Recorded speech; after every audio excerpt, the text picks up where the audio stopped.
So எல்லாருக்கும் ஒரு பெரிய ஹாய். முக்கியமாக ஃபிலிம் ரோல் ஃபேமிலிக்கு எல்லாரும் வந்துட்டீங்கல்ல. என்னடா ஆள் ரொம்ப லேட்டாக வந்திருக்கானேன்னு பார்க்குறீங்களா? ஆனால் லேட்டஸ்டான ஒரு நியூஸோட வந்திருக்கேன். அது என்னன்னா, என்னோட பொண்ணு வாணியா பாவம் தனியாகவே இருக்காளா, விளையாட ஆளே இல்லையா.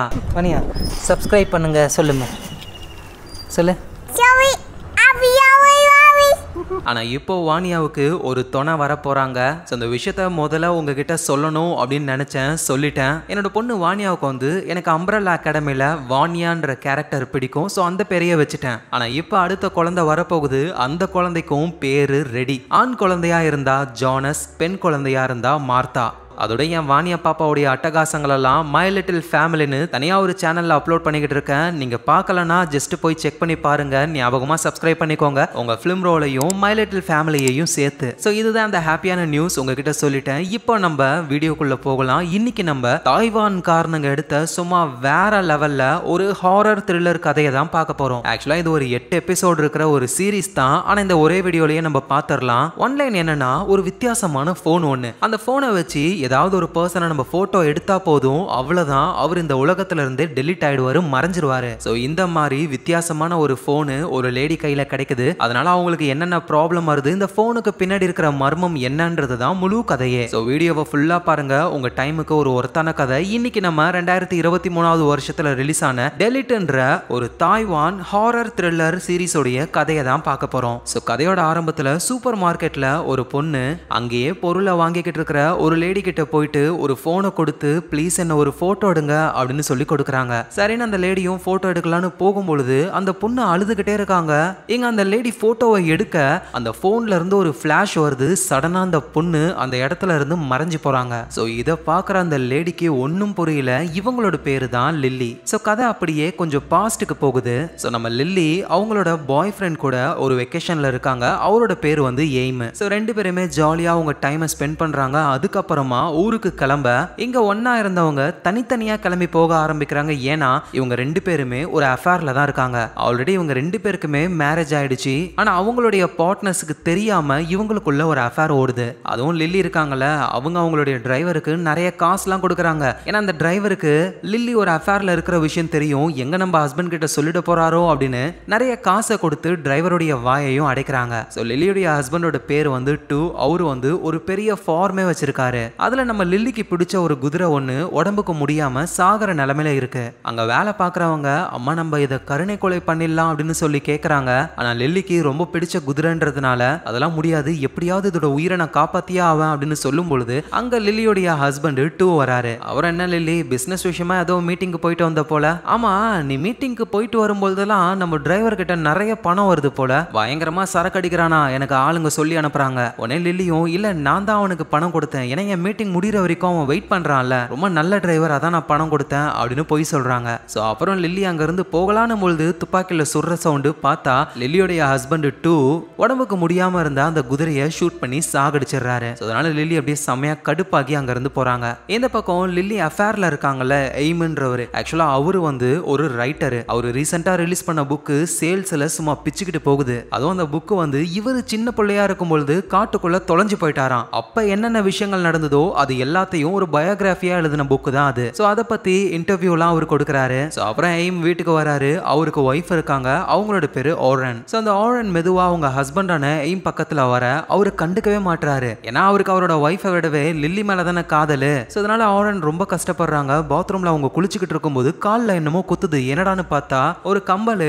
அது நம்ம லில்லியோடது தான். அது இவர்கிட்ட பாத்ரூம்ல விழுந்திருக்கு போல. அதை இப்போ எய்மோட ஒய்ஃபான ஓரன் பாத்துறாங்க. சோ இவங்களுக்கு எய்ம் மேல ஒரு டவுட் வருது. ஆனா அதெல்லாம் கண்டுக்காம ஒர்க்குக்காக அடுத்த நாளே அவங்க கிளம்பி போயிடுறாங்க. எங்க நம்ம லில்லியும் அவங்களுடைய ஹஸ்பண்டான டூவும் நேரா எய்மை பார்க்க தான் வராங்களே. எங்க எய்முக்கும் எதுவும் புரியல. என்ன லில்லி அவ புருஷன் கூட வந்திருக்கா, ஒருவேளை அவன் கண்டுபிடிச்சிட்டானோ அப்படின்னு பயப்படுறாரு. எங்க எய்ம் மாதிரியே தான் லில்லியும் எதுக்காக நம்ம ஹஸ்பண்ட் டூ எய்ம் கிட்ட கூட்டிட்டு வந்திருக்காருன்னு புரியல அவங்களுக்கும். சோ லில்லியுடைய ஹஸ்பண்ட் என்ன சொல்றாருன்னா, எய்ம் கிட்ட நான் ஒரு ஃபார்ம் வச்சிருக்கேன், 50 வருஷமா என் தாத்தா அப்பான்னு ரொம்பவே ஹிஸ்டரி இருக்கிற ஃபார்ம். சோ நீங்க எங்க ஃபார்முக்கு வரணும், எங்க ஃபார்ம் ஃபார்மை பத்தி நீங்க ஒரு புக்கை எழுதணும் அப்படின்னு அவரு சொல்ல நம்ம எய்மும் சரி ஓகே அப்படின்னு சொல்லிடுறாரு. ஸோ அவரும் லில்லி அவங்க ஹஸ்பண்ட் எல்லாம் அனுப்பி விட்டுட்டு தனியா அவங்க எய்மை வந்து மீட் பண்றாங்க. என்னோட ஹஸ்பண்டுக்கு நமக்குள்ள இருக்கிற அஃபேர் தெரியும்னு நினைக்கிறேன். ஊருக்குள்ள நிறைய ரைட்டர்ஸ் இருக்கும்போது எதுக்காக தேடி உன்கிட்ட வரணும்? ஸோ இதுக்கு மேலேயும் நமக்குள்ள அஃபேர் இருந்ததுன்னா அது பெரிய ப்ராப்ளத்துல தான் முடியும். ஸோ அதனால இப்பயே நம்ம பிரிஞ்சிடலாம் அப்படின்னு சொல்லும் பொழுது எய்முக்கு அது பிடிக்கல. இங்க பாரு, எனக்கு என் ஒய்ஃப் ஆரனை விட ஒன்ன தான் பிடிக்கும். இவங்களாம் நமக்கு முக்கியம் கிடையாது, நமக்கு நம்ம லைஃப் தான் முக்கியம் அப்படின்னு இவர் பிட்ட போடுறாரு. ஸோ ரெண்டு பேருமே அங்க க்ளோஸா இருக்காங்க. அப்புறம் நம்ம லில்லி அங்க இருந்து போனதுக்கு அப்புறமா எய்மோடைய ஒய்ஃப் ஆரன் வீட்டுக்கு வந்து போன்ல ஒரு வீடியோவை காட்டுறாங்க. பார்த்தா ஆரன் வந்து இந்த ஹால்ல ஒரு கேமராவை செட் பண்ணி வச்சிருக்காங்க. நம்ம லில்லி வந்தது, இவங்க பேசினது, இவங்க ரெண்டு பேரும் க்ளோஸா இருந்தது எல்லாமே ரெக்கார்ட் ஆகிருக்கு. ஸோ கோவத்துல ஆரனும் உன்னை சும்மாவே விட மாட்டேன், இதை நான் சோஷியல் மீடியால போட போறேன். அதோட உன் புக்கில் நீ எவ்வளோ உருட்டுகளை உருட்டி வச்சிருக்க, அந்த சீக்ரெட்டையும் நான் கண்டிப்பா வெளியே சொல்லுவேன் அப்படின்னு பிளாக்மெயில் பண்ண ஆரம்பிக்கிறாங்க. இந்த நேரத்தில் நம்ம லில்லி இருக்காங்கல்ல, அவங்களுக்கு ஒரு டவுட், ஒருவேளை நம்ம பிரெக்னெண்டா இருப்போமோ அப்படின்னு. ஸோ அதனால ஒரு சூப்பர் மார்க்கெட்டுக்கு போய் அங்க பிரெக்னன்சி கிட்ட வாங்கிக்கிட்டு இருக்கும்போது தான் ஒரு பொண்ணு வராங்க. ஒரு போனை கொடுத்து என்ன போட்டோ எடுக்கிறீங்களா அப்படின்னு சொல்லி கேட்பாங்க. நம்ம லில்லியும் போட்டோ எடுக்க டக்குன்னு அந்த பொண்ணு மறைஞ்சு போவாங்க. ஸோ இதை தான் நம்ம ஸ்டார்டிங்ல பார்த்துருப்போம். இந்த விஷயத்தினால பயந்து போன லில்லி உடனே எய்முக்கு கால் பண்ண அவர் அந்த இடத்துக்கு வராரு. நடந்த விஷயத்த லில்லி சொல்ல, ஆனா எய்ம் நம்புற மாதிரியே இல்ல. அந்த கேமராவை வாங்கி செவுத்துல மாட்டி இருக்கிற ஒரு பெயிண்டிங்க அவர் போட்டோ எடுக்கிறாரு. அது மறைஞ்சு போகவே இல்ல. ஒருவேளை இது மனுஷங்க மேலதான் ஒர்க் ஆகுமோ அப்படின்னு ரோட்ல படுத்துக்கிட்டு இருக்கிற ஒரு ஹோம்லெஸ் மேனு அவரை போட்டோ எடுக்கிறாங்க. சடனா அவரு மறைஞ்சு போறாரு. ஸோ அப்படின்னா அந்த போன் மூலியமா நம்ம போட்டோ எடுத்தா அந்த பர்சன் இந்த உலகத்துல இருந்தே மறைஞ்சு போயிடுவாங்க, அதாவது டெலிட் ஆயிடுவாங்க அப்படின்னு இவங்க புரிஞ்சுக்கிறாங்க. ஸோ எய்மும் வந்துட்டு லில்லி கிட்ட எனக்கு இந்த போன் வேணும், என் ஒய்ஃபை இது மூலியமா மறைய வைக்க போறேன், ஏன்னா நம்ம ரெண்டு பேருக்குள்ள இருக்கிற அஃபேர் அவளுக்கு தெரிஞ்சிருச்சு, வீடியோவா ரெக்கார்ட் பண்ணி வேற வச்சிருக்கா. ஸோ என்ன பிளாக்மெயில் பண்ணி அவ ஏதாவது ஒன்று பண்றதுக்குள்ள அவ கதையை முடிக்கணும் அப்படின்னு கேமராவை வாங்கிக்கிட்டு எய்ம் அவரோட வீட்டுக்கு போறாரு. அவரோட ஒய்ஃப் ஆரன் தூங்கிக்கிட்டு இருக்காங்க. இவர் போட்டோ எடுக்கலான்னு போகும்போது அதை பார்த்துடுறாங்க. என்னப்பா போட்டோ எடுக்க வந்திருக்க, நான் வேணா போஸ் கொடுக்கட்டுமா அப்படின்னு சொல்ல இவர் மனசெல்லாம் ஒரு மாதிரி ஆகுது. சே பாவம், வேற ஏதாவது வழி இருக்கும் அப்படின்னு சொல்லி கம்முன்னு படுத்துடுறாரு. ஆனா அந்த ஆரன் சும்மா இல்லாம பக்கத்துல வந்து நீ என்னென்ன வேலை பார்த்துருக்கல, இந்த விஷயம் வெளியே தெரிஞ்சு நீ அவமானப்படுறத பார்க்கறதுக்காக நான் காத்துக்கிட்டு இருக்கேன்னு ஒரு பிட்டை போடுறாங்க. அவளை பாவம் படுத்ததெல்லாம் போதும் அப்படின்னு எழுந்து நின்று அவரோட ஒய்ஃபை போட்டோ எடுக்கிறாரு. அவ்வளவுதான் அவங்க டெலிட் ஆகிடுறாங்க. ஆக்சுவலா அந்த எய்மோட ஒய்ஃப் ஆரன் இருக்காங்களே, அவங்க ரொம்ப ரொம்ப நல்லவங்க. ஹால்ல கேமராவை மாட்டிட்டு ஸ்ட்ரைட்டா அவங்க எங்க போறாங்கன்னா ஹாஸ்பிட்டலுக்கு தான் போறாங்க. ஏன்னா அங்கதான் ஆரனுடைய அம்மா இருக்காங்க. அவங்களுக்கு வந்து உடம்பு முடியல, அல்சைமர் நோயினால பாதிக்கப்பட்டிருக்காங்க. ஆரன் தான் நம்ம பொண்ணு அப்படின்ற விஷயத்தையே அவங்க மறந்துட்டாங்க. ஸோ அவதான் ஆரன் வந்து அவங்க வீட்டில் செட் பண்ணி வச்சிருந்த அந்த கேமரா மூலியமா ஆரனுடைய ஹஸ்பண்டான எய்மும் லில்லியும் ஒன்னா இருக்கிற வீடியோவை பார்க்குறாங்க. ரொம்ப கஷ்டப்படுறாங்க. ஸோ லில்லிக்கு வந்து அவங்க ஹஸ்பண்டை ரொம்ப ரொம்ப பிடிக்கும். ஆனா இவரு நம்மளை ஏமாத்திட்டாரே அப்படின்னு ரொம்ப கடுப்பாகி கோவத்தோட தான் வந்திருப்பாங்க. அவங்க ஹஸ்பண்டை பிளாக்மெயிலும் பண்ணிருப்பாங்க. அவரு பதிலுக்கு அந்த கேமரா மூலியமா மொத்தமா டெலிட் பண்ணிட்டாரு ஆரனை. இந்த மாதிரி ஆரனை டெலிட் பண்ணிட்டேன் அப்படின்னு லில்லிக்கு அவர் மெசேஜ் பண்றாரு. இந்த நேரத்தில் லில்லி பாத்ரூம்ல இருக்காங்க. சூப்பர் மார்க்கெட்ல இருந்து வாங்கிட்டு வந்து அந்த பிரெக்னன்சி கிட்ட செக் பண்ணி பார்க்கும்போது தான் அவங்க பிரெக்னெண்டா இருக்காங்க. லில்லி வயித்துல வளர்ற குழந்தையுடைய அப்பா யாருன்னா அந்த எய்ம் தான். ஸோ லில்லி பார்த்துக்கிட்டு இருக்கும்போது பாத்ரூமுக்கு வெளியே லில்லி என்ன பண்ற அப்படின்னு லில்லியோடைய ஹஸ்பண்ட் டூ கேட்கறாரு. உடனே இவங்க அந்த பிரெக்னன்சி கிட்ட உடச்சி டாய்லெட்ல போட்டு ஃபிளஷ் பண்ணிட்டு வெளியே வராங்க. ஸோ அப்புறம் லில்லி இப்போ அஃபேர்ல இருக்கிற அந்த எய்மை பார்க்கறதுக்கு தான் போறாங்க. கார்ல உட்காரும் பொழுது பார்த்தா வேற ஒரு டிரைவர். ஏன்னா லில்லியோடைய ஹஸ்பண்ட் வந்து பழைய டிரைவரை மாத்திட்டாரு போல. ஸோ நம்ம எய்மை தான் மீட் பண்ண போறோம் அப்படின்ற விஷயம் அந்த டிரைவருக்கு தெரியக்கூடாதுன்றதுக்காக வேற ஒரு இடத்துக்கு போக சொல்லிட்டு அங்க அந்த டிரைவரை வெயிட் பண்ண வச்சுட்டு நைஸா டிரைவருக்கு தெரியாம அங்க இருந்து எஸ்கேப் ஆகி வேகமா எய்மையும் மீட் பண்றாங்க. ஸோ நம்ம ரெண்டு பேரும் ஒன்னு சேர்றதுக்கு தடையா இருந்த என் ஒய்ஃபை நான் டெலிட் பண்ணிட்டேன், நீயும் உன் ஹஸ்பண்டை டெலிட் பண்ணிடு அப்படின்னு சொல்லி அந்த கேமராவை கொடுக்குறாரு. ஸோ அதை வாங்கிட்டு அங்கிருந்து போகலான்னு போது பார்க்கிங் லாட்ல ஏதோ ஒரு காரு இவங்கள வாட்ச் பண்ணுது. உடனே எய்மும் வேகமா ஓடுறாரு. ஆனா அதுக்குள்ள கார் அங்க இருந்து போயிடுது. யார் இவங்கள வாட்ச் பண்றது அப்படின்ற விஷயம் உங்களுக்கு தெரியல. ஸோ எது என்னவோ உன் ஹஸ்பண்டை டெலிட் பண்ணிடு அப்படின்னு சொல்லி அனுப்பி வைக்க ஸோ லில்லியும் கேமராவை எடுத்துக்கிட்டு நேரா வீட்டுக்கு வராங்க. அங்க அவங்களுடைய ஹஸ்பண்டான டூ இருக்காரு. அப்படியே அவங்க போட்டோ எடுக்கலான்னு வரும்பொழுது பார்த்தா வீட்டுல நிறைய கெஸ்ட். ஏன்னா இன்னைக்கு லில்லியோடைய பர்த்டே. ஸோ அதுக்கான பர்த்டே பார்ட்டி நடக்க போகுது. இப்போ அந்த கேமரால போட்டோ எடுத்தாங்கன்னா இவர் மறையறத மத்தவங்க எல்லாம் பாத்துருவாங்க. ஸோ கரெக்டான டைமுக்காக லில்லி வெயிட் பண்ண ஆரம்பிக்கிறாங்க. பர்த்டே பார்ட்டியும் ஸ்டார்ட் ஆக ஆரம்பிக்குது. ஆனா அப்பதான் லில்லிக்கு ஒரு விஷயம் தெரிய வருது. என்னன்னா பர்த்டே பார்ட்டிக்கு வந்திருந்த எல்லாருக்குமே லில்லிக்கு எய்ம் அப்படின்ற ஒரு பர்சன் கூட அஃபேர் இருக்கிற விஷயம் தெரியும். அட அவ்வளோ ஏன் லில்லியோடைய ஹஸ்பண்டுக்கே அந்த அஃபேரை பத்திலாம் தெரியும். ஆனா இருந்தாலும் அவர் இந்த பர்த்டே பார்ட்டி எல்லாம் ஏற்பாடு பண்ணிருக்காரு. அதோட லில்லியோடைய ஒரு குதிரையை அவர் ஷூட் பண்ணி சாகடிச்சிருப்பார்ல, அதுக்கு பதிலா இப்ப புதுசா ஒரு குதிரையை பர்த்டே கிஃப்டா ஆளு கொடுக்கறாரு. லில்லிக்கு என்ன பண்றதுனே தெரியல. இவரும் லில்லி கிட்ட வந்து, எங்க பாரு லில்லி, நீ எய்ம் கூட அஃபேர்ல இருக்கிறது எனக்கு தெரியும். உனக்கு அபோஷன் ஆனதுக்கு அப்புறம் நமக்குள்ள சில ப்ராப்ளம்லாம் வந்தது, நீ நானும் பிரிஞ்சிட்டோம். அதுல தான் நீ ஒரு தப்பான முடிவை எடுத்துட்ட. அதை நான் புரிஞ்சுக்கிறேன். ஸோ இப்போ நான் மன்னிச்சிடுறேன், எல்லாத்தையும் மறந்துடலாம். ஸோ நம்ம புதுசா நம்ம லைஃபை ஸ்டார்ட் பண்ணலாம் அப்படின்னு சொல்லி டூ கட்டி பிடிக்கிறாரு. ஆனா லில்லி என்ன சொல்றாங்கன்னா, என் வயித்துல எய்மோட குழந்தை வளருது அப்படின்னு சொல்ல டூவும் பயங்கரமா ஷாக் ஆகுறாரு. லில்லியும் என்ன பண்றாங்கன்னா, அவங்க பேக்கை மெதுவா ஓபன் பண்ண ட்ரை பண்றாங்க. ஏன்னா உள்ளதான் கேமரா இருக்கு, அதை வச்சு போட்டோ எடுத்து அவங்க ஹஸ்பண்ட் டூவை டெலீட் பண்ணணும்னு நினைக்கிறாங்க. ஆனா அந்த இடத்துல என்ன நடந்ததுன்னு தெரியல. அப்படியே கதை நம்ம எய்ம் கிட்ட போகுது. ஏன்னா அவரு வந்து சரியான டென்ஷன்ல இருக்காரு. லில்லி கிட்ட இருந்து எந்த ஒரு மெசேஜ் கால் வரவே இல்ல. லில்லி அவளுடைய ஹஸ்பண்டை டெலீட் பண்ணாலா இல்லையான்னு குழப்பத்துல இருக்கும்போது தான் நியூஸ்ல ஒரு விஷயம் ஓடுது. என்னன்னா, லில்லி திடீர்னு காணாம போயிட்டாங்க, ஒரு ட்ரேஸ் கூட கிடைக்கல அப்படின்ற மாதிரி நியூஸ்ல வருது. இதை கேட்ட உடனே எய்ம் புரிஞ்சுக்கிறாரு, ஒருவேளை அந்த கேமரா மூலியமா லில்லியை யாராவது போட்டோ எடுத்திருப்பாங்களோ அப்படின்னு. ஒருவேளை அது அவ புருஷன் டூவா இருக்கலாமோ அப்படின்னு யோசிக்கும் போது அந்த டூவை வந்து போலீஸ் கிட்ட எல்லாம் வாக்குமூலம் கொடுக்கறாரு. என் ஒய்ஃபுக்கும் எனக்கும் எந்த ஒரு ப்ராப்ளமும் இல்ல. இன்னும் சொல்ல போனா நான் அவ மேல ரொம்ப பாசமா இருந்தேன். அவ பர்த்டே நைட்டு வெளியே தான் போனா, ஆனா திடீர்னு காணாம போயிட்டா. ப்ளீஸ் என் ஒய்ஃபை கண்டுபிடிச்சு கொடுங்க அப்படின்னு கெஞ்சுறாரு. இங்க அந்த எய்முக்கு டவுட் வருது, எப்படியாவது லில்லியை நம்ம கண்டுபிடிக்கணும், அவளுக்கு என்ன ஆச்சுன்னு தெரிஞ்சுக்கணும் அப்படின்னு நினைக்கிறாரு. ஆல்ரெடி லில்லியுடைய ஹஸ்பண்ட் வந்து எங்க ஃபார்மை பத்தி ஒரு புக்கை நீங்க எழுதணும் அப்படின்னு சொல்லி எய்மை இன்வைட் பண்ணிருப்பார்ல, அதை ஒரு காரணமா வச்சுக்கிட்டு நான் புக் எழுத வந்திருக்கேன் அப்படின்னு லில்லியுடைய ஹஸ்பண்டோட அந்த ஃபார்முக்கே ஆளு போக ஆரம்பிக்கிறாரு. சோ கரெக்டான நேரமா பார்த்து டக்குன்னு லில்லியுடைய ரூம் எல்லாம் செக் பண்றாரு. பக்கத்துல இருக்கிற ரூம் எல்லாம் செக் பண்றாரு.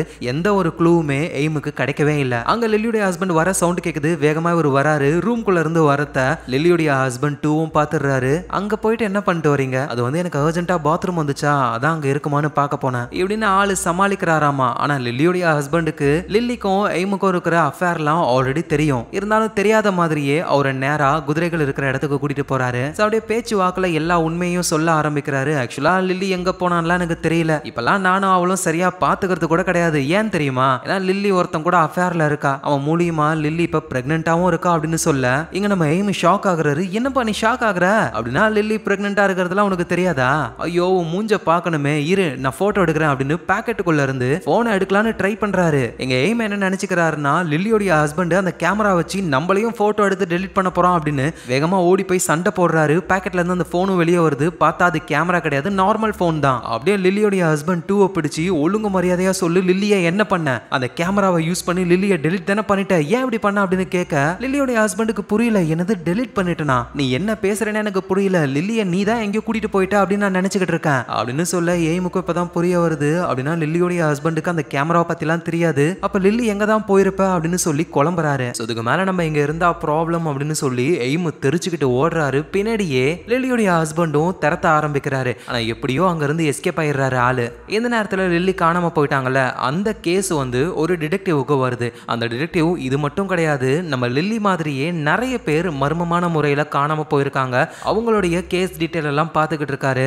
சூப்பர் மார்க்கெட்ல நம்ம லில்லி போட்டோ எடுப்பாங்கல்ல, மறைஞ்சு போவாங்களே ஒரு பொண்ணு, அந்த பொண்ணுடைய போட்டோவும் இருக்கு. சோ இப்படி காணாம போன பொண்ணுங்களெல்லாம் எப்படியாவது கண்டுபிடிக்கணும் அப்படின்னு டிடெக்டிவும் வேலையை ஸ்டார்ட் பண்றாரு. எங்க அந்த எய்ம் இருக்கார்ல, அவரோட வீட்டுக்கு ஒரு நர்ஸ் வராங்க. எய்மோட ஒய்ஃப் ஆரோனுடைய ஃப்ரெண்டு தான் இவங்க. சோ இவரும் என்ன வேணும்னு கேட்கும் பொழுது, இல்ல நான் ஆரோனுடைய ஃப்ரெண்டு, ஆரோனுடைய அம்மாவை ஹாஸ்பிட்டல்ல பாத்துக்கிற நர்ஸ் நான் தான். அவங்க அம்மாவுடைய ட்ரீட்மெண்ட்டுக்காக பணம் வேணும், இன்னும் அவங்க பணத்தை கட்டவே இல்லை, போன் பண்ணாலும் எடுக்கல, அதான் நேர்ல பாத்துட்டு போலான்னு வந்தேன். எங்க எய்முக்கு என்ன சொல்றதுன்னு தெரியல. அது வந்து ஆரோன் வந்து வெளியூருக்கு போயிருக்கா, மேபி ரொம்ப பிஸியா இருப்பா போல, அதான் போன் எடுக்கல அப்படின்னு மழுப்பிட்டு ஹாஸ்பிட்டல்ல போயிட்டு ஆளு பில்லையும் கட்டிட்டு வந்துடுறாரு. இது அந்த நர்ஸ் ஒரு மாதிரி வித்தியாசமா பாக்குறாங்களா. சோ இந்த நர்ஸ் வந்து ஃப்ரெண்டு தானே, இவங்களுக்கு எந்த சந்தேகமும் வரக்கூடாதுன்னு எய்ம் என்ன பண்றாருன்னா, ஆரோனுடைய போன்ல இருந்தே அந்த நர்ஸுக்கு மெசேஜ் பண்றாரு. இந்த மாதிரி நான் வெளியூருக்கு போயிருக்கேன், இங்க சிக்னல் கிடைக்கல, அதான் கால்லாம் வரல, நானும் என்னோட ஹஸ்பண்ட் எய்மும் பிரேக்கப் பண்ணிட்டோம், சோ அதனால அவரை டிஸ்டர்ப் பண்ணாதீங்க அப்படின்னு மெசேஜ் அனுப்பி விட்டுறாரு. சோ இப்பொழுதுக்கு எந்த ப்ராப்ளமும் இல்ல அப்படின்னு இவர் நினைக்கும் பொழுதே சோசியல் மீடியால ஒரு போட்டோ லீக் ஆகுது. இந்த எய்மும் லில்லியும் காருக்குள்ள உட்காந்து கிஸ் பண்ணிக்கிற மாதிரி. சோ இது லீக் ஆன உடனே நம்ம டிடெக்டிவ் நேரா லில்லியோடைய ஹஸ்பண்டோட வீட்டுக்கு தான் போறாரு செக் பண்றதுக்கு. ஏன்னா லில்லி வந்து ஒரு அஃபேர்ல இருக்காங்க. இந்த விஷயம் லில்லியோடைய ஹஸ்பண்டுக்கு தெரிய வந்து அவரு மேபி ஏதாவது பண்ணிருக்கலான்னு வீட்டை சோதனை போடுறதுக்கு வராங்க. ஆனா லில்லியோடைய ஹஸ்பண்ட் என்ன சொல்றாருன்னா, சோசியல் மீடியால அந்த போட்டோ வந்ததுக்கு அப்புறம் தான் அந்த அஃபேரை பத்தி எனக்கு தெரியும் அப்படின்ற மாதிரி சொல்றாரு. ஆனா இருந்தாலும் டிடெக்டிவ் வந்துட்டு அந்த வீட்டெல்லாம் சுத்தி பாக்குறாரு. அவ்வளவு பெரிய ஃபார்ம், ஆனா ஒரு கேமரா கூட இல்ல. இதுவே இவருக்கு ஒரு டவுட் கிளப்புது. ஆனா லில்லியோடைய ஹஸ்பண்ட் என்ன சொல்றாருன்னா, இங்க பாருங்க சோசியல் மீடியால வந்த போட்டோல என் ஒய்ஃபும் இன்னொருத்தனும் இருக்கான், அவனை போய் விசாரிங்க அப்படின்னு சொல்ல அடுத்தது நாங்க அங்கதான் போறோம்னு நேரா எய்மோடைய வீட்டுக்கு இவங்க வராங்க. சோ எய்மோ டிடெக்டிவ் டிடெக்டிவ் கிட்ட என்ன சொல்றாருன்னா, அது வந்து எனக்கும் லில்லிக்கும் இடையில அஃபேர் இருந்தது உண்மைதான். ஆனா ஒரு நாள் லில்லி வந்து என் ஹஸ்பண்டுக்கு எல்லாமே தெரிஞ்சிட போகுதுன்னு பயந்து பிரேக்கப் பண்ணிக்கிட்டோம் நாங்க. அதுக்கப்புறம் நான் அவளை பார்க்கவே இல்லை. சோஷியல் மீடியால இருக்கிற போட்டோவும் பழசுதான் அப்படின்னு சொல்றாரு. டிடெக்டிவும் ஓ அப்படியா, சரி இந்த சோஷியல் மீடியால வந்து இந்த போட்டோவை பார்த்து உன் ஒய்ஃப் என்ன சொன்னாங்க?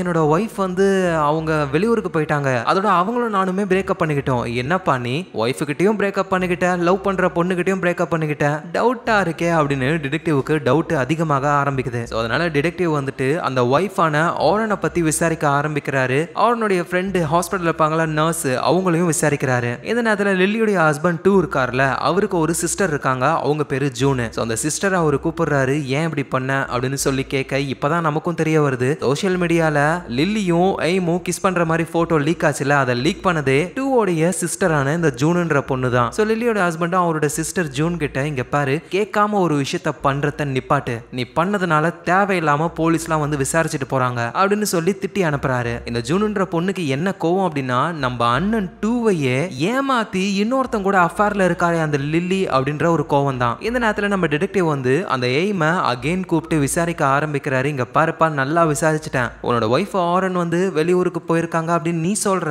ஆனா அந்த மாதிரி எந்த ஒரு தடயமும் எங்களுக்கு கிடைக்கல, போன் பண்ணாலும் எந்த ஒரு ரெஸ்பான்ஸும் இல்ல. அதோட உன் வீட்டு சிசிடிவி கேமராவை செக் பண்ணி பார்க்கும் பொழுது நீயும் உன்னோட ஒய்ஃபும் ரூம்குள்ள இருக்கீங்க, ஆனா வீட்டை விட்டு நீ மட்டும் தான் வெளியே வர, உன் ஒய்ஃப் வரவே இல்லை அப்படின்னா அவங்க எங்க போயிருப்பாங்க, டவுட்டா இருக்கே அப்படின்னு சொல்ல எங்க நம்ம எய்மு கடுப்பாகிறாரு, டேபிள் எல்லாம் தட்டுறாரு ஆளு. ஸோ அப்பதான் நமக்கும் ஒரு விஷயம் தெரிய வருது, அந்த டிடெக்டிவ் இருக்கார்ல அவருக்கு ஆக்சுவலா காது கேட்காது. ஒரு இன்சிடென்ட்ல அந்த மாதிரி ஆயிடுச்சு போல, மிஷின் யூஸ் பண்ணி தான் அவரால் கேட்க முடியும். ஸோ காது கேட்காததுனாலேயே எக்ஸ்ட்ரா ஒரு அபிலிட்டி மாதிரி ஒருத்தங்க ஃபேஸை பார்த்தாலே அவங்க உண்மை பேசுறாங்களா பொய் சொல்றாங்களா அப்படின்னு புரிஞ்சுக்க முடியும் அவரால். ஸோ டிடெக்டிவும் எய்மை பார்த்து, உன்னோட ஒய்ஃப் எப்படி வீட்டுக்குள்ளேயே இருந்து காணாம போனாலோ அதே மாதிரி ஒரு பொண்ணு சூப்பர் மார்க்கெட்டுக்குள்ள போனா திடீர்னு காணாம போயிட்டா. ஸோ அந்த விஷயங்களுக்கும் உனக்கும் சம்பந்தம் இருக்குமா அப்படின்னு எனக்கு தெரியல, ஆனா ஏதோ ஒரு விஷயம் உனக்கு தெரியும், நீ மறைக்கிறேன்னு மட்டும் எனக்கு புரியுது அப்படின்னு சொல்றாரு. ஸோ இந்த நேரத்தில் நம்ம லில்லியோடைய ஹஸ்பண்டோட சிஸ்டர் ஜூன் இருக்காங்கல்ல, அவங்க ஒரு சர்ச்சுக்கு போயிட்டு பாவ மன்னிப்பு கேட்டுக்கிட்டு இருக்காங்க. நான் ஒரு பெரிய தப்பை பண்ணிட்டேன் அப்படின்னு சொல்லி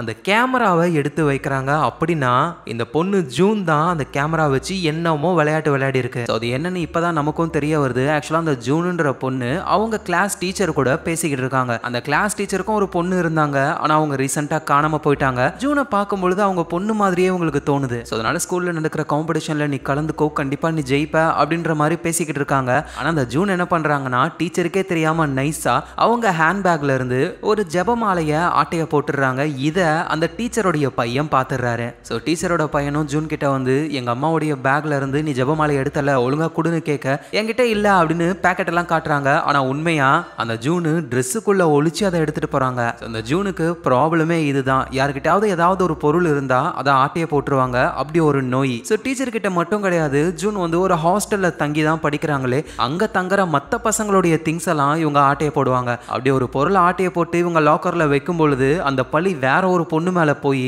பயங்கரமா சண்டை நடக்குது. எல்லா வேலையும் பண்ணிட்டு ஜூன் அப்படியே கமுக்குன்னு இருப்பாங்க. ஆக்சுவலா நம்ம லில்லியோடைய ஹஸ்பண்ட் டூவோடைய சிஸ்டர் தானே இந்த ஜூனு. இன்னும் சொல்ல போனா சொந்த சிஸ்டர் கிடையாது, டூவோடைய அப்பாவுடைய செகண்ட் ஒய்ஃபுக்கு பிறந்தவங்க தான் இந்த ஜூனு. அதனாலேயே இந்த ஜூனுடைய அப்பாவும் சரி லில்லியோடைய ஹஸ்பண்ட் டூவும் சரி ஜூன் அவ்வளவா கண்டுக்கவே மாட்டாங்க. ஆனா நம்ம லில்லி இருக்காங்கல்ல, அவங்களுக்கு ஜூனை ரொம்ப ரொம்ப பிடிக்கும். சரி உனக்கு நெயில் பாலிஷ் வைக்கிறேன் அப்படின்னு நெயில் பாலிஷ் இருக்கிற டப்பா ஓபன் பண்ணா ஒரு நெயில் பாலிஷை காணோம். யாரு, இந்த ஜூன் தான் அதோட வேலையை காமிச்சிருக்கு. கூட இருக்கிறவங்க கிட்டயே பொருள் ஆட்டையப்படுது. ஆனா அதெல்லாம் கண்டுக்காம நம்ம லில்லி நெயில் பாலிஷை வைக்கிறாங்க. இன்னொரு மேட்டர் என்னன்னா, இந்த ஜூன் இருக்காங்கல்ல, அவங்களுக்கு லில்லியை பிடிச்சிருக்கு, லவ் பண்றாங்களாம். அப்புறம் இந்த ஜூன் வந்து ஒரு ஜெபமாலையை டீச்சர் கிட்ட இருந்து ஆட்டையை போட்டிருப்பாங்கல்ல, அந்த டீச்சர் அவங்க பையனை திட்டிக்கிட்டு இருக்காங்க, நீ மாலையை எடுத்தியா அப்படின்னு. அந்த டீச்சரோட பையனும், அம்மா நீ ப்ரே பண்ணி என்னமா பண்ண போற, அவ்வளவுதான்மா, சிஸ்டர் காணாம போயிட்டு அவ இறந்து கூட போயிருக்கலாம், ப்ரே பண்றதுனால ஒன்னும் ஆகாது அப்படின்னு திட்டிட்டு அங்க இருந்து வராரு. இத தூரத்துல இருந்து நம்ம ஜூனும் பாக்குறாங்க. சோ இந்த டைம்ல தான் நம்ம லில்லிக்கும் அவங்களுடைய ஹஸ்பண்டான டூவுக்கும் ப்ராப்ளம்லாம் போய்கிட்டு இருக்கும். அதோட அந்த எய்மு கூட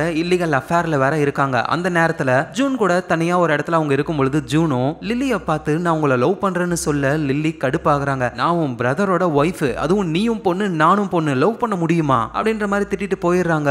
நம்ம ஜூனும் ரொம்ப கஷ்டப்படுறாங்க. ஒரு வழியா நம்ம பண்ணது தப்பு தான் அப்படின்னு புரிஞ்சுக்கிட்டு லில்லிக்கு அவங்க வாய்ஸ் மெசேஜ்லாம் அனுப்புறாங்க. ஆனா லில்லி கிட்ட இருந்து எந்த ஒரு ரிப்ளையும் வரல. ஆல்ரெடி நமக்காக யாரும் இல்ல, இப்ப லில்லியும் நம்ம கிட்ட பேசலன்னு லில்லி மேல கோவப்படுறாங்க. ஆனா அப்பதான் ஒரு நாள் லில்லியும் எய்மும் காருக்குள்ள கிஸ் பண்றத நம்ம ஜூன் பாப்பாங்க. பயங்கர கடுப்பாவாங்க, போட்டோவையும் எடுப்பாங்க. ஸோ இதுதான் சோஷியல் மீடியால லீக் ஆயிருக்கும். ஸோ நம்ம அண்ணனோட ஒய்ஃப் ஒய்ஃபா இருந்தா சரி அவங்களுக்குள்ள சண்டைன்னு நம்ம உள்ள வரலான்னு பார்த்தா நம்மளையும் அவமானப்படுத்திட்டு இப்ப வேற ஒருத்தன் கூட சுத்திக்கிட்டு இருக்காளா அந்த லில்லி அப்படின்ற கடுப்புல தான் லில்லி ஆசாசியா வளர்த்த ஒரு குதிரைய உடம்பு சரியில்லாத மாதிரி இந்த ஜூன் தான் பண்றாங்களே. சோ இதை தெரிஞ்சுக்கிற லில்லியோடைய ஹஸ்பண்ட் டூவும் ஏன் இந்த மாதிரி பண்ண அப்படின்னு ஜூன் கிட்ட கேட்க ஜூனும் உண்மையை சொல்றாங்க. உன்னோட ஒய்ஃப் லில்லிக்கு வேற ஒருத்தன் கூட அஃபேர் இருக்குன்னு அந்த போட்டோவெல்லாம் காட்ட செம்ம கடுப்பாகிறாரு டூ.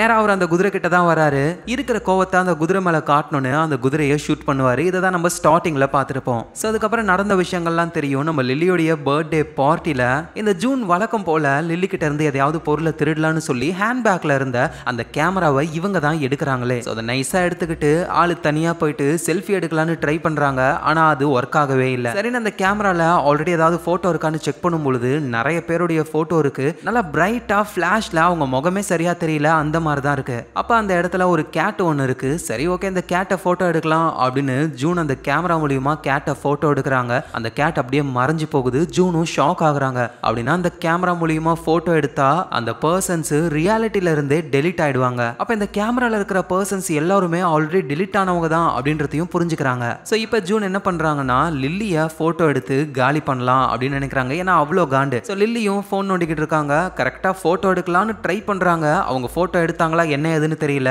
அப்படியே கதை பிரசன்ட் டைமுக்கு வருது. ஸோ லில்லிக்கு என்ன ஆச்சுன்னு எய்முக்கு சுத்தமா புரியல. சோஷியல் மீடியால லீக் ஆன கார்ல கிஸ் பண்ணுவாங்கல்ல அந்த போட்டோவை ஒரு பார்க்கும்போது தான் அதுல ஒரு ஓரத்துல நம்ம ஜூனோடைய ரிஃப்ளெக்ஷன் தெரியுது. ஸோ லில்லியோடைய ஹஸ்பண்டோட சிஸ்டர் தான் ஜூனு. இவ தான் போட்டோ எடுத்திருக்கா. ஸோ இந்த ஜூனுக்கு லில்லி காணாம போனதை பத்தி ஏதாவது தெரிய வாய்ப்பு இருக்கு அப்படின்னு சொல்லி எய்முக்கு தோணுது. இந்த நேரத்துல ஜூன் வந்து ஒரு டீச்சர் கிட்ட இருந்து ஒரு ஜெபமாலையை ஆட்டையை போட்டிருப்பாங்கல்ல அதை திரும்ப டீச்சர் கிட்டே கொண்டு போய் வைக்கலாம் அப்படின்னு ட்ரை பண்ணும்பொழுது அங்க டீச்சரோட பையன் வந்து அந்த ஜெபமாலையை தூக்கி போடுறாரு. ஜூனும் ஏன் இப்படி பண்ற, ஏன்னா என்னோட சிஸ்டர் காணாம போயிட்டா அவ திரும்ப வந்துடணும்னு இந்த ஜெபமாலையை வச்சுக்கிட்டு எங்க அம்மா ப்ரே பண்ணிக்கிட்டே இருப்பாங்க. நல்ல வேலையா நீ அந்த ஜெபமாலையை எடுத்த, இப்ப எங்க அம்மா ஓரளவுக்கு பரவாயில்ல நார்மலா இருக்காங்க அப்படின்னு அவரு சொல்ல ஜூனுக்கும் அந்த டீச்சரோட பையனை பிடிச்சிருக்கு. ஸோ அதுக்கப்புறமா ஜூன் வந்து கிளாஸுக்கு போறாங்க. அந்த இடத்துல நம்ம எய்ம் வராரு. லில்லி எங்க போனா இந்த கேமராவை நீ பாத்தியா அப்படின்னு அந்த கேமராவெல்லாம் வரைஞ்சு காட்டுறாரு. ஜூனுக்கு என்ன சொல்றதுன்னு புரியல. நல்ல வேலையா அந்த இடத்துக்கு டீச்சரோட பையன் வந்ததுனால எய்மால அதுக்கு மேல எதுவும் கேட்க முடியல, அங்க இருந்து போயிடுறாரு. அப்புறம் ஜூன் வந்து அவங்களோட ஹாஸ்டலுக்கு வராங்க.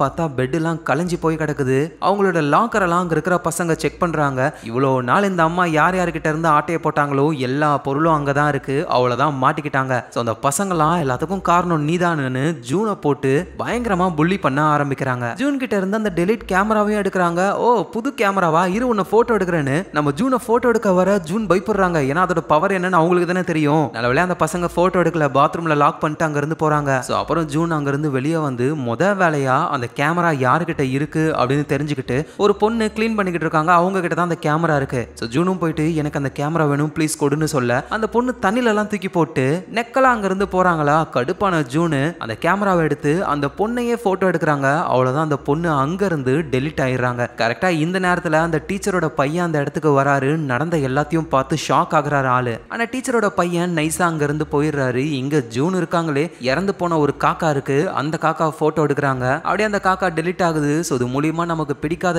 எல்லாரையுமே நம்மளால டெலிட் பண்ண முடியும். ஹாஸ்டல்ல இருந்த எல்லா பசங்களும் நம்மள புள்ளி பண்ணாங்கல்ல, அவங்கள காலி பண்ணணும் அப்படின்னு சொல்லி பிரேயர் நடந்துகிட்டு இருக்கு. எல்லா பசங்களும் அங்க இருக்காங்க. பின்னாடி இருந்து மொத்தமா எல்லாரையும் போட்டோ எடுத்து டெலிட் பண்ணலாம் அப்படின்னு ஜூன் நினைக்கும் பொழுது அந்த இடத்துக்கு டீச்சரோட பையன் வந்து தடுக்கிறாரு. நீ என்ன பண்ணிக்கிட்டு இருக்க, இந்த கேமரா மூலியமா போட்டோ எடுத்து அவங்கள மறைய வைக்கிறதும் அவங்கள கொலை பண்றதும் ஒண்ணுதான். நான் என்ன பண்ணேன், ஃபர்ஸ்ட் அவங்க தான் என்ன ஹர்ட் பண்ணாங்களே, சரி ஏதோ ஒன்று ப்ளீஸ் அந்த கேமராவை என்கிட்ட கொடு, நான் வச்சுக்கிறேன், நீ ரொம்ப ரொம்ப நல்லவன் எனக்கு தெரியும் அப்படின்னு சொல்ல ஜூனுக்கும் டீச்சரோட பையனை பிடிக்குமா. ஸோ அதனால கேமராவை கொடுத்துட்றாங்க. ஸோ இந்த நேரத்தில் லில்லியோடைய ஹஸ்பண்ட் இருக்காருல டூ, அவருக்கு ஒரு அப்பா இருக்காரு. அவர் வந்து வீல் சேர்ல தான் இருக்காரு. அவர் பயங்கரமா கோவப்படுறாரு லில்லினால. ஏன்னா இத்தனை வருஷத்துல அந்த ஃபார்முக்கு போலீஸ் ஆஃபீஸர்ஸே வந்தது கிடையாது, உன் ஒய்ஃப் லில்லினால பாரு நமக்கு அவமானமா ஆயிடுச்சு அப்படின்ற மாதிரி பேசிக்கிட்டு இருக்காரு. ஸோ டூவும் அவருடைய அப்பாவை சமாதானப்படுத்திட்டு தூங்க ஆரம்பிக்கிறாரு. அவரோட கனவுல சின்ன வயசுல நடந்த விஷயங்கள்லாம் ஞாபகத்துக்கு வருது. டூ சின்ன பையனா இருக்கும் பொழுது அவருடைய அப்பா அம்மாவை கூட்டிட்டு அங்க இருந்து போறாரு. அவங்க ஃபார்ம்லயே ஏரி மாதிரி ஒண்ணு இருக்கு.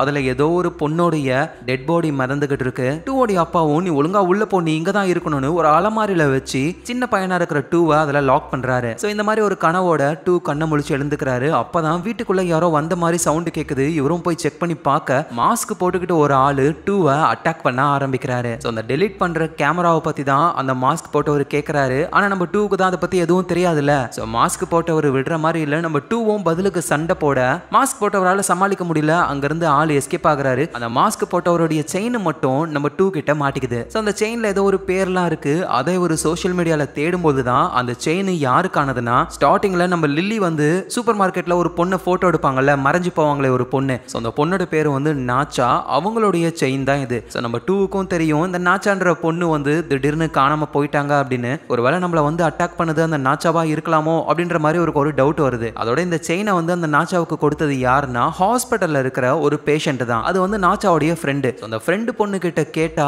கண்டிப்பா ஏதாவது க்ளூ கிடைக்கலாம் அப்படின்னு சொல்லி 2வும் ஹாஸ்பிட்டல்ல இருக்கிற அந்த ஃப்ரெண்டு பொண்ணை பார்க்க போறாரு. சோ இந்த நேரத்துல நம்ம டிடெக்டிவ் இருக்கார்ல, அவருக்கு திரும்பவும் ஒரு கேஸ் வந்திருக்கு. ஸ்கூல்ல ஒரு பொண்ணு காணாம போயிட்டாலாம், எந்த ஒரு தடயமும் இல்ல. சோ அந்த பொண்ணை கேமரா மூலியமா டெலீட் பண்ணது நம்ம ஜூன் தான். பேசாம ஆளு கம்முன்னு உட்காந்துக்கிட்டு இருக்காங்க. டிடெக்டிவும் அங்க இருக்கிற எல்லா ஸ்டூடெண்ட்ஸ் கிட்டையும் உங்களுக்கு ஏதாவது ஒரு விஷயம் தெரியும்னா தைரியமா வந்து சொல்லுங்க, அப்பதான் அந்த பொண்ணை காப்பாற்ற முடியும் அப்படின்னு சொல்லிட்டு அங்க இருந்து போறாரு. சோ நம்ம ஜூன் வந்து ரொம்ப பயப்படுறாங்க, எங்க நம்ம மாட்டிப்போமோ அப்படின்னு. இதை நம்ம டிடெக்டிவ் நோட் பண்றாரு. ஏன்னா டிடெக்டிவால ஒரு பர்சன்ஸ் உடைய ஃபேஸை ரீட் பண்ண முடியும்ல. சோ ஜூன் ஏதோ ஒரு விஷயத்தை மறைக்கிறாங்க அப்படின்னு அவரு கண்டுபிடிச்சிடுறாரு. சோ இந்த நேரத்துல நம்ம எய்ம் இருக்கார்ல, அவரு எப்படியாவது லில்லியை கண்டுபிடிக்கணும் அப்படின்னு லில்லியோட ஹஸ்பண்டோட ஃபார்மை பத்தி இன்டர்நெட்ல பாத்துக்கிட்டு இருக்காரு. சோ அதுல லில்லியும் ஜூனும் இருக்கிற மாதிரி போட்டோலாம் இருக்கு. அப்பதான் ஒரு நியூஸ் தெரிய வருது, ஜூன் படிக்கிற ஸ்கூல்லயே ஒரு பொண்ணு மர்மமான முறையில காணாம போயிட்டாலாம். சோ கண்டிப்பா அந்த கேமரா மூலியமா தான் அந்த பொண்ணு மறைஞ்சு போயிருக்கணும். அதே ஸ்கூல்ல தான் ஜூன் படிக்கிறா அப்படின்னா ஜூன் கிட்ட தான் அந்த கேமரா இருக்கும் அப்படின்னு இவரு கன்ஃபார்மே பண்றாரு. சோ இந்த நேரத்துல ஜூனுக்கு ஒரு மெசேஜ் வருது, உன்கிட்ட தான் அந்த கேமரா இருக்குன்னு எனக்கு தெரியும், உன் கூட படிச்ச ஃப்ரெண்டையே மறைய வச்சிட்டல அப்படின்னு மெசேஜ் வர ஜூன் பயப்படுறாங்க. சோ நம்ம எய்ம் தான் இந்த மெசேஜ் அனுப்புறாரு போல. இவங்களும் பயந்து போய் என்ன வேணும்னு கேட்க, உன் ஸ்கூலுக்கு பின்னாடி இருக்கிற அந்த பழைய பில்டிங்க்கு வா, எனக்கு அந்த கேமரா வேணும் அப்படின்னு சொல்ல, இவங்க உடனே அந்த டீச்சரோட பையனுக்கு கால் பண்ணி இந்த மாதிரி என்ன ஒருத்தவங்க பிளாக்மெயில் பண்றாங்க, சீக்கிரம் போன் எடுத்துட்டு அந்த பழைய பில்டிங்க்கு வான்னு கூப்பிடுறாங்க. சோ ஜூன் இப்ப அந்த பழைய பில்டிங்க்கு போயிட்டு டீச்சரோட பையன் வரதுக்காக வெயிட் பண்றாங்க. அப்ப அங்க ஏதோ ஒரு சவுண்ட் கேட்க ஜூனும் யாருன்னு பார்க்கும்போது மாஸ்க் போட்ட ஒரு ஆள் அங்க வந்து நிக்கிறாரு. அந்த கேமரா எங்க அப்படின்னு சொல்லி கேட்கிறாரு. அப்படின்னா ஜூனுக்கு மெசேஜ் அனுப்புனது இந்த மாஸ்க் மேன் தான். ஏன்னா நம்ம எய்ம் வந்து இப்பதான் அந்த ஸ்கூலுக்குள்ளேயே வராரு. அங்க இருக்கிற டீச்சர் கிட்ட எல்லாம் விசாரிச்சு ஜூனை பார்க்கணும்னு நினைக்கிறாரு. இங்க ஜூனும் என்கிட்ட அந்த கேமரா இல்லைன்னு சொல்ல மாஸ்க் மேனும் நம்பாம செக் பண்ணி பார்க்கறாரு. உண்மையிலே அவங்க கிட்ட இல்ல. சோ அப்புறம் ஜூனை அவர் அட்டாக் பண்ண ட்ரை பண்ணும்போது அங்க டீச்சரோட பையன் அந்த கேமராவோட வந்து நிக்கிறாரு. ஒழுங்கு மரியாதையா இங்க இருந்து போயிடு, இல்லனா உன்னை போட்டோ எடுத்துருவேன்னு சொல்ல, உடனே அந்த மாஸ்க் போட்டவரு ஜூனையும் பிடிச்சு வச்சுக்கிட்டு தைரியம் இருந்தா இப்ப எடுப்பாக்கலாம் போட்டோன்னு சொல்ல, சோ இப்ப டீச்சரோட பையன் வந்து போட்டோ எடுத்தாருன்னா அந்த மாஸ்க் மேனோட சேர்ந்து ஜூனும் மறைஞ்சு போயிடுவாங்க. சோ அதனால எடுக்காம கம்முன்னு இருக்காரு. ஆனா இருந்தாலும் வேற ஒரு பிளான் போட்டு 2 பேருமே சேர்ந்து அந்த மாஸ்க் போட்டவரை அட்டாக் பண்ண ஆரம்பிக்கிறாங்க. ஒரு கட்டத்துல அந்த மாஸ்க் போட்டவரை சமாளிக்க முடியல. சோ அதனால போனை கீழே போட்டு அவங்க வேகமா போறாங்க. ஆனா மாஸ்க் போட்டவரு அந்த போன் எடுத்துட்டு அங்க இருந்து போகாம பின்னாடியே வந்து நம்ம ஜூனை போட்டோ எடுக்க, அவ்வளவுதான் ஜூன் வந்து டெலிட் ஆயிடுறாங்க. சோ அடுத்தது அந்த டீச்சருடைய பையனையும் போட்டோ எடுக்க அந்த மாஸ்க் போட்டவர் வராரு. ஆனா அந்த இடத்துக்கு நம்ம எய்ம் வந்ததுனால மாஸ்க் போட்டவர் எஸ்கேப் ஆயிடுறாரு. சோ நடந்த எல்லா விஷயத்தையும் டீச்சரோட பையன் எய்ம் கிட்ட சொல்ல எய்முக்கும் இப்பதான் புரிய வருது, அதோட ஸ்கூல்ல காணாம போயிருப்பாங்கல்ல ஒரு பொண்ணு, அந்த பொண்ணு திரும்ப வந்துட்டாங்க. சோ அந்த கேமரா மூலியமா போட்டோ எடுத்து டெலிட் ஆன அந்த பொண்ணு எப்படி திரும்ப வந்தாங்க அப்படின்னு எய்முக்கு புரியல. ஆனா அந்த டீச்சரோட பையன் எனக்கு புரிஞ்சிருச்சு, அந்த கேமராவை யூஸ் பண்றாங்கல்ல அவங்க தான் போட்டோகிராஃபர். அவங்க யார் யாரெல்லாம் போட்டோ எடுக்கிறாங்களோ அவங்க எல்லாருமே அந்த கேமரால ட்ராப் ஆயிடுவாங்க. ஆனா தெரியாதனமா அந்த போட்டோகிராஃபரே அந்த கேமரா மூலியமா டெலிட் ஆயிட்டாங்கன்னா அவங்க யார் யாரெல்லாம் போட்டோ எடுத்தாங்களோ அவங்க ரிலீஸ் ஆயிடுவாங்க. சோ ஜூன் இப்போ டெலிட் ஆயிட்டாங்க. அதனால ஜூன்னால டெலிட் ஆனவங்கலாம் திரும்ப வந்துருவாங்க. சோ ஒருவேளை லில்லியை ஜூன் தான் டெலிட் பண்ணியிருந்தாங்க அப்படின்னா நேரத்துக்கு லில்லி வந்திருக்கணும்ல. அப்படின்னா லில்லியை ஜூன் வந்து டெலிட் பண்ணவே கிடையாது.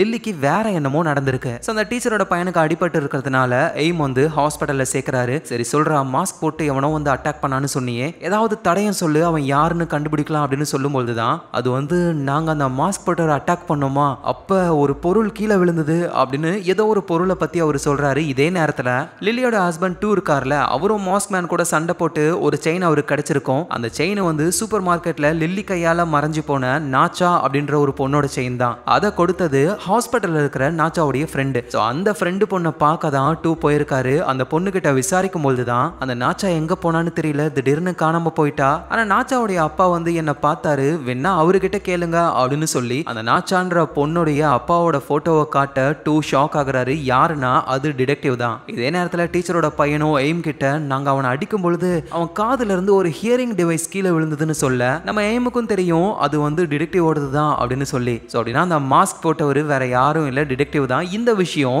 லில்லியோட ஹஸ்பண்ட் 2க்கும் எய்முக்கும் தெரிஞ்சிருச்சு. சோ 2வும் என்ன பண்ணலாம்னு யோசிக்கும் போது தான் அவருக்கு ஒரு ஃபோன் கால் வருது. அதுல பேசுறது லில்லி தான். 2 நான் தான் லில்லி, என்ன கிட்னாப் பண்ணிட்டாங்க, நான் சூப்பர் மார்க்கெட்ல இருக்கேன், சீக்கிரம் வந்து இருந்து என்ன காப்பாத்து அப்படின்னு சொல்றாங்க. லில்லியை அந்த கேமரா மூலியமா யாரும் மறைய வைக்கலாம் இல்ல யாரோ கடத்திருக்காங்க. சோ என்ன பண்ணலாம்னு டூவும் யோசிக்கிறாரு. சோ இப்பதான் நமக்கும் லில்லிக்கு என்ன நடந்தது அப்படின்ற விஷயம் தெரிய வருது. ஆக்சுவலா லில்லி வந்து அவங்க ஹஸ்பண்ட் டூவை வந்து டெலீட் பண்ணணும் அப்படின்னு நினைக்கவே இல்லை. ஏன்னா ஒரு பர்த்டே பார்ட்டிக்கு ஏற்பாடு பண்ணிருக்காரு, புது குதிரை எல்லாம் வாங்கி கொடுத்திருக்காரா. சோ அதனால அவரை டெலீட் பண்ண மனசு வரல. அதனால கார்ல அப்படியே எய்ம பார்க்கலான்னு போகும்பொழுது அங்க நம்ம டிடெக்டிவ் வராரு. அவரு லில்லியை அடிச்சு போட்டுட்டு கடத்துறாரு. சோ டிடெக்டிவ் ஏன் இதை பண்ணணும் அப்படின்னா சூப்பர் மார்க்கெட்ல நம்ம லில்லி வந்து போட்டோ எடுத்து ஒரு பொண்ணை மறைய வைப்பாங்கல்ல நாச்சோ. சோ அதுதான் டிடெக்டிவ் உடைய பொண்ணு. டிடெக்டிவ்க்கு ஒரு வைஃப் இருக்காங்க. அவங்க வந்து ஒரு ஹாஸ்பிட்டல்ல நர்ஸா வேலை பார்க்கறாங்க. அந்த ஹாஸ்பிட்டல்ல இருக்கிற பேஷண்ட்ஸ் கூடலாம் டிடெக்டிவ் உடைய பொண்ணான நாச்சோ வந்து எல்லா பேஷண்ட்ஸ் கூடவும் ஜாலியா பழகுவாங்க. சோ அந்த ஹாஸ்பிட்டல்ல இருக்கிறவங்கலாம் கேன்சர் பேஷண்ட், சீக்கிரமாவே சாக போற பேஷண்ட் தான். சோ அதனால அவங்க வழியில ஏன் சாகணும் அப்படின்னு சொல்லி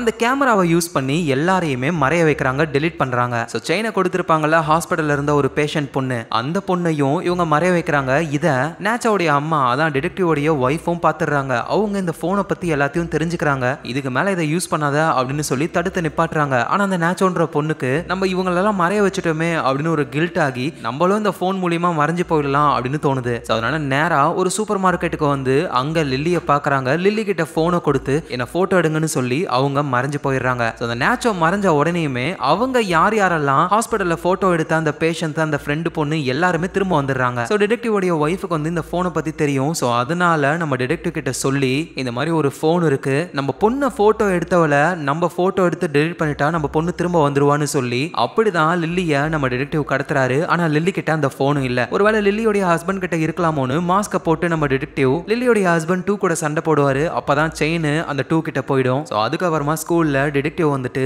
ஜூனுடைய முகத்தை பார்த்திருப்பாரு. அவரு ரீட் பண்ணி இவளுக்கு ஏதோ ஒரு விஷயம் தெரிஞ்சிருக்குன்னு மெசேஜ் அனுப்பி சோ ஜூன் கிட்ட இருக்கிற அந்த கேமராவை எப்படியோ எடுத்துடுறாரு. அதோட ஜூனையும் டெலிட் பண்ணி விட்டுறாரு. சோ இப்ப டிடெக்டிவ் கிட்ட அந்த கேமரா இருக்கு. அதை எடுத்துட்டு வந்து லில்லியை போட்டோ எடுத்தாருன்னா அவ்வளவுதான், அவரோட பொண்ணு திரும்ப வந்துருவா. சோ அதுக்காக வேகமா வந்துகிட்டு இருக்காரு. இங்க லில்லி என்ன பண்றாங்கன்னா டிடெக்டிவ் உடைய வைஃப் அடிச்சு போட்டுட்டு அங்க இருந்து வேகமா எஸ்கேப் ஆகி சூப்பர் மார்க்கெட்டுக்கு வந்து அங்க இருந்த ஒருத்தர்கிட்ட இருந்து போனை வாங்கி டோவுக்கு கால் பண்ணி இந்த மாதிரி என்ன கடத்திட்டாங்க, நான் சூப்பர் மார்க்கெட்ல இருக்கேன்னு சொல்ல டோ இப்ப சூப்பர் மார்க்கெட்டுக்கு தான் வந்துகிட்டு இருக்காரு. சூப்பர் மார்க்கெட்ல இருந்தவர் வந்து போலீஸ்க்கும் கால் பண்ணி இந்த மாதிரி ஒரு பொண்ணு இங்க இருக்கான்னு சொல்ல இதனால டிடெக்டிவுக்கும் லில்லி சூப்பர் மார்க்கெட்ல இருக்காங்கன்ற விஷயம் தெரிய வந்து அவரும் வந்துகிட்டு இருக்காரு. சோ ஃபர்ஸ்ட் டிடெக்டிவ் தான் வராரு. கால் பண்ண அந்த சூப்பர் மார்க்கெட்ல ஒர்க் பண்றவரை போட்டோ எடுத்து டெலிட் பண்ணிட்டு அடுத்தது லில்லியை போட்டோ எடுக்கலான்னு வரும்போது நல்ல வேலையா அங்க டோ வந்துடுறாரு. ஏன்னா டிடெக்டிவ் லில்லியை போட்டோ எடுக்க அவங்க அப்படியே டெலிட் ஆகுறாங்க. இதை லில்லியோட ஹஸ்பண்ட் டோவும் பாக்குறாரு. இந்த மாதிரி ஒரு விஷயத்தை இப்பதானே அவரு பாக்குறாரு. அப்படியே ஷாக்ல இருக்காரு. இப்ப நம்ம லில்லி வந்து டெலிட் ஆனதுனால அவங்க டெலிட் பண்ண டிடெக்டிவ் உடைய பொண்ணு திரும்ப வந்துடுறாங்க அதே சூப்பர் மார்க்கெட்ல.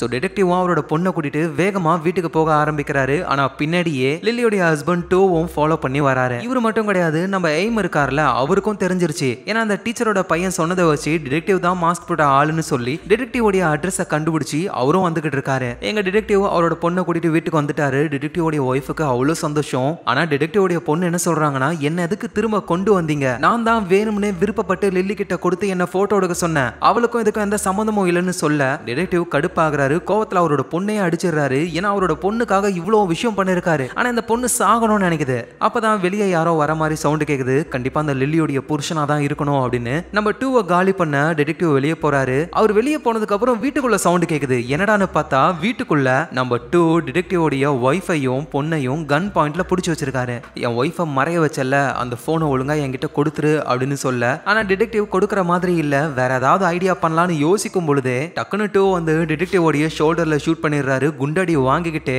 டிடெக்டிவ் வெளியே வேகமா ஓடிடுறாரு போனோட. நம்ம டோவும் விடாம பின்னாடியே போறாரு. அப்போ டிடெக்டிவ் டோவை போட்டோ எடுக்கலான்னு ட்ரை பண்ண நம்ம போட்டோல மாட்டினா மறைஞ்சிருவோன்னு டோவும் அங்க இருக்கிற புதர் செடி பின்னாடிலாம் ஒளிஞ்சுக்கிறாரு. சோ எப்படியோ டோவும் டிடெக்டிவ் பிடிச்சி செம்ம அடி அடிச்சு என் ஒய்ஃபை கொண்டுட்டல நீ அப்படின்னு கேட்கும் போதுதான் நம்ம டிடெக்டிவும் அந்த போனை பத்தின விஷயத்தெல்லாம் சொல்றாரு. என்ன நீ போட்டோ எடுத்தனா நான் மறைஞ்சிருவேன், உன் ஒய்ஃப் வந்துருவா, போயிட்டு அந்த போனை செக் பண்ணி பாருன்னு சொல்லும் பொழுது நம்ம டோவும் எதுவும் நம்பாம அந்த போனையே பார்த்துக்கிட்டு இருக்காரா. இந்த நேரத்துல பின்னாடி டோவுடைய தலையில கல்ல போடலான்னு டிடெக்டிவ் வரும் பொழுது அந்த இடத்துக்கு எய்ம் வராரு. அவரு டிடெக்டிவை தடுத்து நிப்பாட்டி டோவை காப்பாத்துறாரு. உடனே நம்ம டோவும் அந்த கேமராவை வச்சு அந்த டிடெக்டிவை போட்டோ எடுக்க அவர் அங்க இருந்து மறைஞ்சிடுறாரு. சோ இன்னும் டோ கையில தான் கேமரா இருக்கு. அவர் நினைச்சிருந்தா எய்மையும் மறைய வைக்கலாம், போட்டோ எடுக்கிற மாதிரியே வராரு. ஆனா வேணான்னு விட்டுறாரு. இந்த டிடெக்டிவ் தான் லில்லியை போட்டோ எடுத்தான் சூப்பர் மார்க்கெட்ல. லில்லி அப்படியே மறைஞ்சு போயிட்டான்னு சொல்ல இப்ப இவன் மறைஞ்சிட்டான்ல, கண்டிப்பா லில்லி திரும்ப வந்திருப்பான்னு வேகமா எய்ம் சூப்பர் மார்க்கெட்டுக்கு போறாரு. நினைச்ச மாதிரியே அங்க லில்லி திரும்ப வந்துட்டாங்க. சோ எய்முக்கு என்ன என்னன்னா லில்லி வந்துட்டா,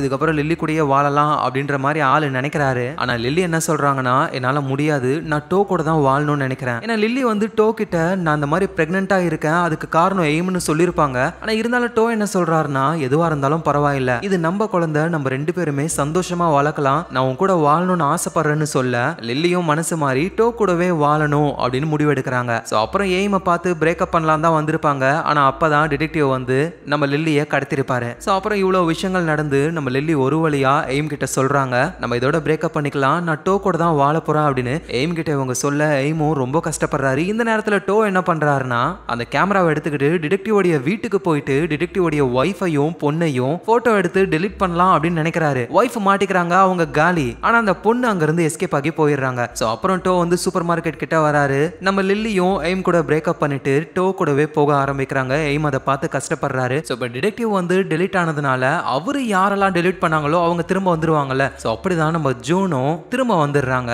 ஹாஸ்பிட்டல்ல இருக்கிற அந்த டீச்சருடைய பையனை பார்க்கறாங்க. அதுக்கப்புறமா லில்லியும் பார்க்கறாங்க. ஒரு வழியா எல்லாரும் சமாதானம் ஆயிடுறாங்க, சந்தோஷமா வாழ போறாங்க. ஆனா கடுப்புல இருக்கிறது எய்ம் மட்டும்தான். ஏன்னா லில்லி கூட வாழணும்னு சொல்லி அந்த கேமரா மூலியமா எய்ம் அவரோட ஒய்ஃபையே மறைய வச்சிருப்பாரு. இப்ப லில்லி அவ ஹஸ்பண்ட் கூட சந்தோஷமா வாழ்றா, நம்ம தனியா இருக்குமேனு ஒரு காண்ட் அவருக்கு. ஸோ இங்க லில்லியும் அந்த கேமரால இருக்கிற போட்டோலாம் பார்க்கறாங்க. டிடெக்டிவோடைய ஒய்ஃபெல்லாம் 2 போட்டோ எடுத்திருக்காரு. ஏன் இப்படி பண்ணீங்கன்னு கேட்கும்பொழுது, இங்க பாரு, இந்த கேமராவை பத்தி தெரிஞ்சவங்க அவங்க தான், கண்டிப்பா டிடெக்டிவை வர வைக்கிறதுக்காக என்ன வேணாலும் பண்ணுவாங்க, அதோட இந்த போன் யாருக்கும் கிடைக்க கூடாது, ஏரியில போயிட்டு தூக்கி போட்டு வந்துரு அப்படின்னு சொல்ல நம்ம லில்லியும் அந்த கேமராவை தூக்கி போடலான்னு போறாங்க. அப்ப அதுல போட்டோவெல்லாம் செக் பண்ணும் பொழுது நம்ம எய்மோடைய ஒய்ஃபான ஆரனுடைய போட்டோ இருக்கு. ஸோ நம்ம ஹஸ்பண்ட் கூட சந்தோஷமா இருக்கும், எய்ம் பாவம் அப்படின்னு சொல்லி நேரா எய்மோடைய வீட்டுக்கே போறாங்க. ஒரு ஐடியாவையும் சொல்றாங்க, நான் இப்போ உன்னை போட்டோ எடுக்கிறேன், இதனால உன் ஒய்ஃப் திரும்ப வந்துருவா, உன் ஒய்ஃப் வந்ததுக்கு அப்புறம் அவ என்ன போட்டோ எடுப்பா, நீ வந்துருவ, ஸோ நீங்க 2 பேரும் திரும்ப ஹஸ்பண்ட் அண்ட் ஒய்ஃபா சந்தோஷமா வாழலாம் அப்படின்னு சொல்ல எய்முக்கு இது சுத்தமா பிடிக்கவே இல்லை. எங்க பாரு லில்லி, நான் ஒன்னை தான் லவ் பண்றேன், ப்ளீஸ் நம்ம 2 பேரும் சேர்ந்து வாழலாம்னு சொல்ல லில்லி ஒத்துக்கவே மாட்டாங்களா.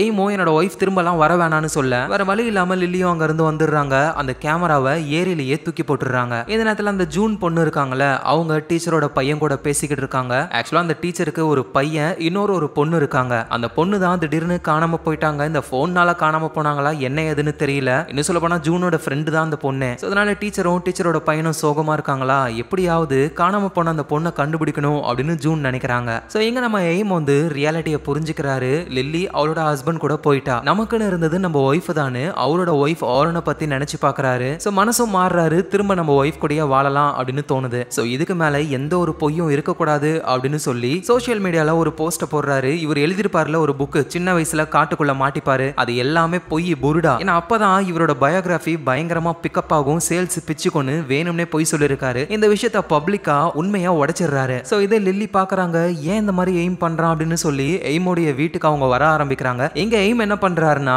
லில்லியை பார்க்கலான்னு அந்த ஃபார்முக்கு தான் வராரு. ஏன்னா லில்லி சொல்லியிருப்பாங்கல்ல, நான் உன்னை போட்டோ எடுக்கிறேன், உன் ஒய்ஃப் வந்துருவா, அப்புறம் உன் ஒய்ஃப் என்ன போட்டோ எடுப்பா, நீ வந்துருவ, நீங்க சந்தோஷமா வாழலான்னு அந்த பிளான பண்றதுக்கு தான் போறாரு. ஆனா அங்க லில்லி இல்ல, லில்லியோட ஹஸ்பண்ட் 2 தான் இருக்காரு. சோ நம்ம லில்லி ஏரியில தூக்கி போட்ட அந்த கேமரா இப்ப அவர்கிட்ட தான் இருக்கு. எய்மோ வந்து ப்ளீஸ் என்ன போட்டோ எடுங்க, அப்பதான் என் ஒய்ஃப் வருவா அப்படின்னு சொல்ல டோவும் எய்ம போட்டோ எடுத்து அவரு டெலிட் ஆகுறாரு. இந்த நேரத்துல நம்ம லில்லி வந்து எய்மோடைய வீட்டுல தான் இருக்காங்க. எய்ம் டெலிட் ஆனதுனால எய்மால டெலிட் ஆன அவரோட ஒய்ஃப் திரும்ப வந்துடுறாங்க பெட்ல இருந்து. இதை பாக்குற லில்லிக்கும் புரிஞ்சிருச்சு, அப்படின்னா எய்ம் வந்து அந்த போனால டெலிட் ஆயிட்டான், மேபி நம்ம ஹஸ்பண்ட் தான் அதை பண்ணிருக்கணும் அப்படின்னு வேகமா அவங்க ஃபார்முக்கு போறாங்க. எங்க எய்மோட ஒய்ஃப் ஆரனுக்கு புரியல இங்க என்ன நடக்குது அப்படின்னு சொல்லி ஹால்ல ஒரு கேமராவை ஆல்ரெடி செட் பண்ணிருப்பாங்கல்ல, அந்த கேமராவை பிளே பண்ணி பார்க்கும்போது தான் நம்ம எய்ம் ஒரு கேமரால போட்டோ எடுக்கிறாரு. டக்குன்னு இவங்க மறைஞ்சு போறாங்க. இந்த விஷயத்தை பார்த்து ஷாக் ஆகுறாங்க. சோ இந்த கேமராவை பத்தி இப்ப இந்த ஆரனுக்கும் தெரிஞ்சிருச்சு. எங்க நம்ம லில்லி வேகமா அவங்க ஹஸ்பண்ட பார்க்கலான்னு ஃபார்முக்கு வராங்க. அப்ப குதிரை கத்துதா, சரி ஃபர்ஸ்ட் குதிரையை பார்ப்போம்னு போய் பார்த்தா அந்த குதிரையை பூச்சியா கடிச்சுக்கிட்டு இருக்கு. என்னடான்னு பார்த்தா அங்க ஒரு பேஸ்மெண்ட் மாதிரி இருக்கு, அங்க இருந்து தான் நிறைய பூச்சிகள் வருது. சோ அதனால அவங்க அந்த பேஸ்மெண்ட் குள்ள போக ஆரம்பிக்கிறாங்க. இந்த நேரத்துல அந்த ஜூன் பொண்ணு இருக்காங்கல்ல, அவங்க சோஷியல் மீடியால சர்ச் பண்ணிக்கிட்டே இருக்கும் பொழுது காணாம போன அந்த டீச்சருடைய பொண்ணு வந்து ஒரு போட்டோல இருக்காங்க, ஒரு ட்ரெஸ்ஸையும் போட்டிருக்காங்க, அதுதான் அவங்க கடைசியா போட்டுக்கிட்டு இருந்த ட்ரெஸ் தான். சோ இதை நம்ம ஜூனும் பாக்குறாங்க. இங்க நம்ம லில்லி வந்து அந்த பேஸ்மெண்ட்ல என்னடா ஸ்மெல் வருது, பூச்சியா இருக்கேன்னு போயிட்டு பொட்டி பொட்டியா இருக்கு, ஓபன் பண்ணா பார்த்தா நிறைய பெண்களுடைய டெட் பாடிஸ் இருக்கு, அதுவும் எலும்பு கூட. சோ இதெல்லாம் பார்த்து இவங்க ஷாக் ஆக அந்த இடத்துக்கு யாரோ வராங்க. வேகமா லில்லி போய் ஒளிஞ்சுக்கிறாங்க. யாரான்னு பார்த்தா அது லில்லியோட ஹஸ்பண்ட் டோ தான். அவரு கையில அந்த கேமரா இருக்கு. அவர் என்ன பண்றாருன்னா, எங்க இருக்கிற எல்லா டெட் பாடிஸையும் அந்த கேமரால போட்டோ எடுத்து எல்லாத்தையும் மறைய வைக்கிறாரு, டெலிட் பண்றாரு. சோ லில்லியோட ஹஸ்பண்ட் டோவும் அவருடைய அப்பாவும் இந்த ஃபார்ம்ல இல்லீகல் இல்லீகலான ஏதோ ஒரு விஷயத்த பண்ணிருக்காங்க, நிறைய பெண்களை கொன்னு இருக்காங்க. இந்த டெட் பாடிஸ் எல்லாம் மறைக்கிறதுக்கு இப்போ இவங்களுக்கு இந்த கேமரா கிடைச்சிருச்சு. அந்த கேமரால 1 by 1 போட்டோ எடுக்கும் பொழுது அதுல ஒரு டெட் பாடி அந்த டீச்சருடைய பொண்ணு காணாம போயிருப்பாங்கல்ல, அந்த பொண்ணு போட்டுக்கிட்டு இருந்த அதே ட்ரெஸ்ஸை போட்டிருக்கு. அப்படின்னா அந்த டீச்சருடைய பொண்ணு வந்து கேமரானாலலாம் மறைஞ்சு போகல, லில்லியோடைய ஹஸ்பண்ட் தான் ஏதோ பண்ணிருக்காரு. ஸோ இவர் இப்படி போட்டோ எடுக்கிறத ஒளிஞ்சு இருந்து நம்ம லில்லியும் அப்படியே ஷாக்ல பாத்துக்கிட்டு இருக்காங்க. ஸோ இந்த இடத்துல இந்த கதை முடியுது. இதுக்கப்புறம் என்ன ஆச்சுன்னு இன்னும் இவங்க எடுக்கவே இல்லை. ஸோ இந்த ஃபார்ம்ல என்ன நடந்தது, அந்த போனை யார் உருவாக்குனது, இது எல்லாத்துக்கும் ஆன்சர் அடுத்த பார்ட்ல தான் நமக்கு தெரிய வரும். அது ரிலீஸ் ஆச்சுன்னா அதையும் நம்ம சீக்கிரமா பாத்துரலாம். ஸோ கண்டிப்பா இந்த கதை உங்க எல்லாருக்கும் பிடிச்சிருக்கும். பிடிச்சிருந்ததுன்னா ஒரு லைக்கை போடுங்க. ஞாபகமா உங்க ஃபிலிம் ரோல சப்ஸ்கிரைப் பண்ணி உங்க சப்போர்ட்டை கொடுங்க. ஸோ நாளைக்கு நம்ம வேற லெவல் மூவில பார்க்கலாம். Lots of love guys.